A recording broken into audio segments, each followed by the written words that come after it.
नमस्कार, दीप्स किचन मराठीमध्ये मी दीपाली आपलं मनापासून स्वागत करते। चला तर मग आजच्या आपल्या रेसिपीला सुरुवात करूयात। आज मी तुम्हाला तोंडी लावण्यासाठी झटपट होणारी काकडीची चटणी कशी करायची ते दाखवणार आहे।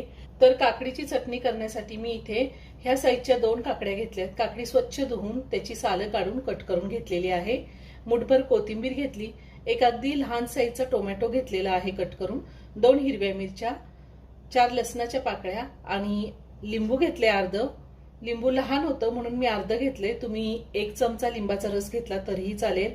अर्धा कांदा मी कट करून घेतलाय, कांदाही लहानच होता। 1 चमचा जिरे, पाव चमचा काळं मीठ घेतलंय आणि हे आपलं रेग्युलर मीठ घेतलेलं आहे चवीनुसार। मी मिक्सरचं भांडं घेतलंय, यामध्ये आपल्याला हे सगळं बारीक करून घ्यायचंय। मग टोमॅटो घेतलाय, हिरवी मिरची, मिरचीचं प्रमाण तुम्ही तुमच्या आवडीनुसार कमी किंवा जास्त घेऊ शकता, लसूण, काकडी, काकडीची सालं काढली नाही तरीही चालतील, कोथिंबीर,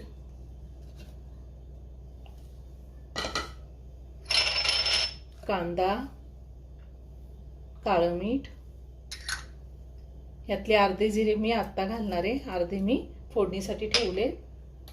चवीनुसार मीठ घालूयात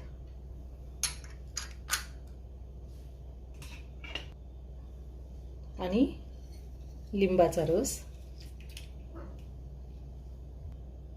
आता मिक्सरला आपल्याला हे थोडंसं जाडसर फिरवून घ्यायचंय, एकदम बारीक पेस्ट नाही करायची आणि पाणी सुद्धा घालायचं नाही। मी मिक्सरला फिरवून घेतलेलं आहे, आपल्याला असं जाडसरच फिरवून घ्यायचंय। आता मी एका प्लेटमध्ये काढून घेते। मी ही चटणी एका प्लेटमध्ये काढून घेतली। आता आपण जिऱ्याची फोडणी देऊयात। मी तेल गरम करून घेतलेले, आता ही फोडणी आपण या चटणीवर घालून घेऊया। फोडणी नाही घातली तरीही छान लागते ही चटणी।